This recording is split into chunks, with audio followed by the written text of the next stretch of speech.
কোনো মানুষ যদি, কোনো সন্তান যদি মা বাবার চেহারার দিকে মায়ার নজরে, রহমতের নজরে তাকায়, আল্লাহর হাবিব বলেন হাজ্জাতান মাবরুরাতান, কোন সন্তান যদি তার আব্বা আম্মার চেহারার দিকে মায়ার নজরে একবার তাকায়, মা বাবার চেহারার দিকে তাকাবে যখন, তাকাইতে দড়ি হবে, তার আমলনামায় একটা মাবরুর হজের সওয়াব লিখতে দেরি হবে না। জোরে বলুন না সুবহানাল্লাহ।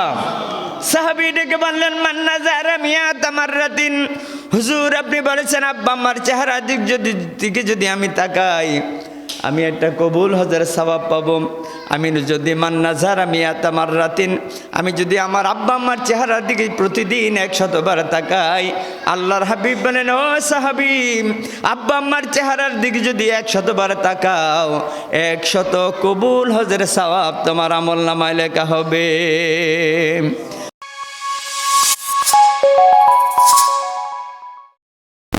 وقضى ربك ألا تعبدوا إلا إياه وبالوالدين إحسانا। কথা আল্লাহর, কথা কার? আল্লাহর। আল্লাহ বলেন আমি আল্লাহর গোলামির পরে, আমি আল্লাহর ইবাদত করার পরে তোমরা তোমাদের মা বাবার সাথে মধুর ব্যবহার করো। বলেন সুবহানাল্লাহ। দুনিয়ার কোনো মানুষের বানানো কথা বলি না, কথা বলি আমরা আল্লাহর। কার? আল্লাহর। আল্লাহ বলেন আমি আল্লাহর গোলামির পরে এই কপাল দিয়ে আমরা আল্লাহর গোলামি করব, আল্লাহকে, আল্লাহর দেওয়া কপাল দিয়ে আমরা আল্লাহকে সেজদা করব। আমাদের সেজদার মালিক কে? দুনিয়ার কোনো বাবা নয়, দুনিয়ার কোনো পীর নয়। আমাদের এই সেজদার, আমরা যে আল্লাহকে সেজদা দেই আল্লাহর দেওয়া কপাল দিয়ে, শুধুমাত্র কেবলমাত্র এই সেজদা দেওয়ার ক্ষমতা আমরা আল্লাহর কুদরতি পাই, আমরা সেজদা দেই। আল্লাহ বলেন তোমরা, আমি আল্লাহর গোলামির পরে, আমি আল্লাহর দেওয়া কপাল দিয়ে আমাকে সেজদা করার পরে তোমরা তোমাদের মা বাবার সাথে, তোমাদের মায়ের সাথে, তোমার বাবার সাথে তুমি মধুর ব্যবহার করো। বলেন সুবহানাল্লাহ। এই কথা আল্লাহর। এই কথা কার? আল্লাহর হাবিব সহিহ তিরমিজি শরীফের হাদিসের মধ্যে ইরশাদ করেন ক্বালা রাসূলুল্লাহ সাল্লাল্লাহু আলাইহি ওয়াসাল্লাম রিদা রাব্বি ফি রিদাল ওয়ালিদাইন ওয়া সাখাতুর রাব্বি ফি সাখাতিল ওয়ালিদাইন। আল্লাহর হাবিব নবীজি বলেন দুনিয়ার আমার উম্মতরা শুনে নাও, যে ছেলেমেয়ের প্রতি তার মা বাবা রাজি, রিদা রাব্বি ফি রিদাল ওয়ালিদাইন, যে সন্তানের আচার ব্যবহারে কথাবার্তা দিয়ে মায়ের সাথে বাবার সাথে মধুর ব্যবহার করে, আল্লাহর হাবিব বলেন তোমার মা বাবা যদি তোমার প্রতি রাজি খুশি থাকে, তোমার জীবনের চলার প্রথম থেকে, অর্থাৎ ঘর থেকে বাহির হয়ে তুমি হাটে বাজারও, যেখানে চাকরিতে, বিদেশে যাও, মা তোমার প্রতি বেজার, দুনিয়ার সব কাজ শেষ করে আবার ঘরে ফিরে যাও, মা তোমার প্রতি খুশি। যেই কাজে, যেই কথায় মা তোমার প্রতি খুশি, বাবা তোমার প্রতি খুশি। আল্লাহর হাবিব বলেন মা বাবাকে যদি রাজি করতে পারো, যদি মা বাবা তোমার প্রতি রাজি থাকে, খুশি থাকে, আল্লাহর হাবিব বলেন আল্লাহ রাব্বুল আলামিনও তোমার প্রতি খুশি। কন্যা সুবহানাল্লাহ। হাদিসের শেষ অংশে নবীজি বলেন মা বাবা তোমার প্রতি বেজার, তোমার কথাবার্তা লেনদেনে চোখ রাঙিয়ে কথা বলা মায়ের সাথে। ও যুবক, মা যদি আমাকে পেটে না নিত, এই সোনার জমিনে, সোনার পৃথিবীতে আমরা কেউ আসতে পারতাম না। কথা বলেন ঠিক কিনা? এই দুনিয়াতে আসার মাধ্যম হলো মা আর বাবা। এই জন্য আমার নবীজি হাদিসের মধ্যে অনেক বড় ব্যাখ্যা। মা বাবার সাথে যদি কেউ খারাপ ব্যবহার করে, মা বাবার সাথে যদি কেউ দুর্ব্যবহার করে, মায়ের সাথে চোখ রাঙিয়ে কথা বলে, বাবার সাথে চোখ রাঙিয়ে কথা বলে, আল্লাহর হাবিব বলেন যেই সন্তানের প্রতি মা বাবা বেজার, মা গোপনে কাঁদে, বাবা গোপনে কাঁদে, তোমার হজ, তোমার জাকাত, তোমার ইবাদত বন্দেগী কোনো কিছু কবুল হবে না। আল্লাহর হাবিব বলেন মা বাবার যদি তোমার প্রতি বেজার থাকে, আল্লাহও বেজার। তো আল্লাহ যদি আমাদের আপনার কোনো কাজ কারবারে যদি মা বাবার সাথে ব্যবহার করতে গিয়ে যদি আল্লাহ আমাদের উপরে বেজার থাকে, আমাদের কি উপায় থাকবে? আমাদের উপায় থাকবে না। সুতরাং আমার যুবক ভাইরা, মা বাবা যাদের বেঁচে আছে, আমরা আব্বা আম্মার সাথে মধুর ব্যবহার করব। আল্লাহ রাব্বুল আলামিন যেন আমাদেরকে তৌফিক দান করে। সকলে বলি আল্লাহুম্মা আমিন। আল্লাহর হাবিব সহিহ মেদকা শরীফে বিররুল ওয়ালিদাইন অধ্যায়ের মধ্যে এসেছে, নবীজি বলেন ক্বালা রাসূলুল্লাহ সাল্লাল্লাহু আলাইহি ওয়াসাল্লাম মা মিন ওয়ালিদিন বাররি ইয়ানজুরু ইলা ওয়ালিদাইহি নাজারা রাহমাতিন ইল্লা কাতাবাল্লাহু লাহু বিকুল্লি নাজারাতিন হাজ্জাতিন মাবরুরাতান ক্বালু ওয়া ইন্না নাজারা কুল্লি ইয়াউমিন মিআতা মাররাতিন ক্বালা নাআম। আল্লাহ নবী বলেন, দুনিয়ার উম্মতগুলো শোন, মা বাবার চেহারার দিকে যদি কোনো সন্তান মায়ার নজরে, রহমতের নজরে, আব্বা আম্মার চেহারার দিকে যদি কোনো সন্তান নজর করে, বাজারে রওনা হলো, মাগো আমি বাজারে রওনা হলাম, কি আপনার কি খেতে আপনার মন চায়? কোনো মানুষ যদি কোনো সন্তান যদি মা বাবার চেহারার দিকে মায়ার নজরে, রহমতের নজরে তাকায়, আল্লাহর হাবিব বলেন হাজ্জাতান মাবরুরাতান, কোন সন্তান যদি তার আব্বা আম্মার চেহারার দিকে মায়ার নজরে একবার তাকায়, মা বাবার চেহারার দিকে তাকাবে, যখন তাকাইতে দড়ি হবে, তার আমলনামায় একটা মাবরুর হজের সওয়াব লিখতে দেরি হবে না। জোরে বলুন না সুবহানাল্লাহ। সাহাবী ডেকে বললেন মান নাযারা মিয়াতা মাররাতিন, হুজুর আপনি বলেছেন আব্বা আম্মার চেহারার দিকে যদি আমি তাকাই, আমি একটা কবুল হজের সওয়াব পাবো। আমি যদি মান নাযারা মিয়াতা মাররাতিন, আমি যদি আমার আব্বা আম্মার চেহারার দিকে প্রতিদিন 100 বার তাকাই, আল্লাহর হাবিব বলেন ও সাহাবী, আব্বা আম্মার চেহারার দিকে যদি 100 বার তাকাও, 100 কবুল হজের সওয়াব তোমার আমলনামায় লেখা হবে। জোরে বলুন না সুবহানাল্লাহ। মা বাবার চেহারার দিকে তাকাইলে লাভ না লস? আল্লাহর হাবিবের কাছে আরো একজন সাহাবী এসে বলল, হুজুর মান বিহুসনি সাহাবাতি ইয়া রাসূলুল্লাহ, ওগো আল্লাহর হাবিব, আমি আমার আব্বা আম্মার সাথে কি ব্যবহার করব? আমার কি আমার মা বাবার প্রতি আমার কি হক আছে? আমি কোন লোকের সাথে এই দুনিয়াতে আব্বা আম্মার উসিলায় আমি দুনিয়াতে এসেছি, আমি কার সাথে মধুর ব্যবহার করব? আল্লাহর হাবিব বলেন ক্বালা উম্মুকা, তোমার মায়ের সাথে। সুবহানাল্লাহ বলবেন না? সাহাবী আবার ডেকে বলে ক্বালা সুম্মা মান, হুজুর এরপর আমি কার সাথে মধুর ব্যবহার করব? আল্লাহর হাবিব বলেন ক্বালা উম্মুকা, তোমার মায়ের সাথে। খুব মনোযোগ, এখানে খুব একটা চিকন কথা। দেখেন মা বাবার কি হক আমাদের উপরে, আমাদের কি মা বাবার সাথে যে আমরা ব্যবহার করব, কেমনে ব্যবহার করবে, এটা আমার নবীজি সিদ্ধান্ত দিয়ে দিলেন সাহাবীরে। দ্বিতীয়বার সাহাবী বললেন ক্বালা সুম্মা মান, আল্লাহর হাবিব বলেন ক্বালা উম্মুকা। তৃতীয়বার আবার সাহাবী বললেন ক্বালা সুম্মা মান, আল্লাহ নবী বলেন ক্বালা উম্মুকা। আল্লাহর হাবিব প্রথমবার বললেন তোমার মায়ের সাথে, দ্বিতীয়বার বললেন মায়ের সাথে, তৃতীয়বারও আবার বললেন মায়ের সাথে। চতুর্থবারে সাহাবী জিজ্ঞাসা করলেন, ওগো আল্লাহর হাবিব ক্বালা উম্মুকা, এরপর ক্বালা সুম্মা মান, এরপর আমি কার সাথে ভালো ব্যবহার করব? আল্লাহর হাবিব চতুর্থবারে বলে দিলেন ক্বালা আবাকা, ও সাহাবী তোমার আব্বার সাথে তুমি ভালো ব্যবহার করিও। বলেন সুবহানাল্লাহ। মায়ের কথা আল্লাহর হাবিব 3 বার বলেছে, বাবার কথা একবার বলেছে। ও যুবকেরা, আমি মিজানুর রহমান মনির যদি কোনো দোয়া করি, কোনো মাহফিলে দোয়া করে, দোয়া কবুল হতেও পারে নাও হতে পারে। কোনো পিসা হুজুর যদি কার জন্য দোয়া করে, সেই দোয়া কবুল হতেও পারে নাও হতে পারে। দুনিয়ার কোনো মানুষ যদি কেউ কাহার জন্য দোয়া করে, ওই দোয়া কবুল হতেও পারে নাও হতে পারে। কিন্তু মা বাবা আমার আর আপনার জন্য যদি দোয়া করে, এটা 2টা ঠোঁট থেকে বাহির হতে দেরি হবে, আল্লাহর রাজদরবারে কবুল হতে 1টা মুহূর্ত দেরি হবে না। সুবহানাল্লাহ। আরো জোরে বলুন না সুবহানাল্লাহ। সেই মায়ের সাথে আজকে তুমি সুন্দর স্ত্রী পেয়ে মায়ের মনে ব্যথা দিছ, মায়ের সাথে চোখ রাঙিয়ে কথা বলো। যদি সারাদিন আল্লাহর ঘর মসজিদে এসে নামাজ পড়তে পড়তে তোমার কপাল ছিদ্র করম, একটা হজের জায়গায় 10টা হজ করম, কোটি কোটি টাকা দান করম, আমি মনেরই ফতুয়া দিয়ে গেলাম, তোমার এই নামাজ রোজা দান খরাত কোনো কিছু কবুল হবে না। যদি মায়েরে বাবারে খুশি করে যদি কবরে যাও। আল্লাহর হাবিব বলেন, নবীজির কাছে একজন সাহাবী এসে বলল, হুজুর মা বাবার প্রতি আমার কি হক আছে, মা বাবার সাথে কি আচরণ করব? আল্লাহর নবী একটা কথা দিয়ে সাহাবীকে বুঝিয়ে দিলেন, ও সাহাবী, তোমার প্রতি মা বাবার কি হক, কি কাজ করে মা বাবার হক আদায় করবা তুমি? তবে আমি নবী বলে দেই, হুমা নারুকা হুমা জান্নাতুকা।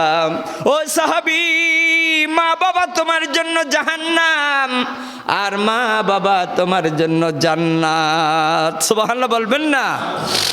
মা বাবার সাথে মধুর ব্যবহার করো তো তুমি বেহেশতি, মা বাবার সাথে খারাপ আচরণ করো তুমি জাহান্নামী। আল্লাহর হাবিব ডাইরেক্ট ফতুয়া দিয়ে দিলেন। প্যারা হাজিরিন, মা বাবার সাথে শব্দ পর্যন্ত বলা যাবে না। নবীজির একজন সাহাবী, জলিল কদর সাহাবী, নাম হলো আলকামা রাদিয়াল্লাহু তাআলা আনহু। ছোটকালে বাবা মারা গেলেন, আস্তে আস্তে বড় হলো, বিবাহ করলেন। তিনি মায়ের কথা মানত না, বউয়ের কথা মানত, মায়ের কথা শুনতো না, বউয়ের কথা শুনত। মৃত্যুর সময়ে তিনি বিছানায় ছটপট করে আলকামা রাদিয়াল্লাহু তাআলা আনহু বিছানার মধ্যে চটপট করে সাহাবীরা চতুর্দিকে কুণ্ডলি দিয়ে বসে, আলকামারে পরত লা ইলাহা ইল্লাল্লাহু মুহাম্মাদুর রাসূলুল্লাহ। তিনি চেষ্টা করে জবান দিয়ে কালেমা আসে না। হযরত বেলাল আল্লাহর হাবিবের দরবারে গিয়ে নবীজিকে সালাম দিয়ে, হুজুর আপনার সাহাবী মৃত্যুর যন্ত্রণায় বিছানার মধ্যে চটপট করে, ওগো আল্লাহর হাবিব, আমি আপনার কাছে সংবাদ নিয়ে এসেছি। নবীজিকে, বেলাল আলকামার মা বাবা আসেনি? হুজুর শুনেছি তার বাবা নাই, মা আছে। কয় তার মা যদি সুস্থ থাকে তাহলে আমি নবীর সালাম দিও, আর যদি অসুস্থ হয় আমি নবী তার কাছে তাকে দেখতে যাব। হযরত বেলাল এই সংবাদ নিয়ে তার মায়ের কাছে গেলেন, গিয়ে দেখলেন তিনি একবারে অসুস্থ। নবীজি আপনাকে সালাম দিয়েছে, আপনি যদি অসুস্থ হন তাহলে আল্লাহর হাবিব আপনার কাছে আসবে, আর আপনি যদি যেতে পারেন। ওই মহিলা আলকামার আম্মা কয়, আল্লাহর হাবিব আমার কাছে আসবে এটা কোনো দিন হতে পারে না। তিনি ছোট্ট একটা লাঠি দিয়ে টক করে আস্তে নবীজির দরবারে গেলেন। গিয়ে আল্লাহর হাবিব বললেন, বুড়িমা আপনার ছেলে আলকামা নামাজ পড়েছে? কয় হ্যাঁ হুজুর নামাজ পড়েছে। কয় সে এত নামাজ পড়তো, সারা রাত্র তিনি তাহাজ্জুদে নামাজ পড়তেন, আমার ছেলে কোনো নামাজ ছাড়তো না। কয় জিয়াদা হুসাউমা, সে বেশি রোজা রাখতাম। কয় এত বেশি দান খরাত করতাম, কোনো মানুষ যদি বিপদে পড়ে আমার আলকামার কাছে আসতো, পকেটে হাত দিয়া যত দিরহাম থাকতো সব আল্লাহর রাস্তায় দিয়ে দিতাম। আছে না আমাদের দেশে এরকম, কেউ পকেট থেকে 20-50 হাজার টাকা বাহির করে 10 টাকা আল্লাহর রাস্তায় দেয়, 10 টাকা সে সদকায়ে জারিয়ার জন্য দেয়। এরকম লোকও আছে, পকেটে 500 টাকা আছে, 500 টাকা দিয়ে দেয়। আছে না এরকম? সে এরকম দান খরাত করতো। কি হয়েছে আলকামার? সে আমার কথা শুনতো না, তার স্ত্রীর কথা শুনতাম, আমার কথা মানতো না, তার স্ত্রীর কথা মানতাম। বুড়িমা গো, আল্লাহর হাবিব ডেকে বলে, ও আলকামার আম্মা, আপনার ছেলে মৃত্যু শয্যাশায়িত বিছানায় চটপট করছে, আপনি আপনার ছেলেকে মাফ করে দেন। এবার আলকামার আম্মা গো, হুজুর আমার মনে ব্যথা, আমি তাকে মাফ করব না। আল্লাহর হাবিব হযরত বেলালকে ডেকে বলে, বেলাল, আল্লাহু আকবার বলেন। ও বেলাল, সাহাবীদেরকে ডাকো, বনে যাও, সেখানে গিয়ে শুকনা লাকড়ি নিয়ে আসো। আলকামাম যদি এই অবস্থায় মৃত্যুবরণ করে সে জাহান্নামে চলে যাবে, এই জন্য জাহান্নামে যাওয়ার প্রয়োজন নেই। তার মায়ের সামনে আলকামাকে আমি জ্বালিয়ে দেব। মা, সকলে বলেন না মা, জবান খুলে বলেন আল্লাহ, আরো জোরে বলেন আল্লাহ, জবান খুলে বলেন মা। আল্লাহ বললে মন ভরে যায়, মা বললেও মন ভরে যায়।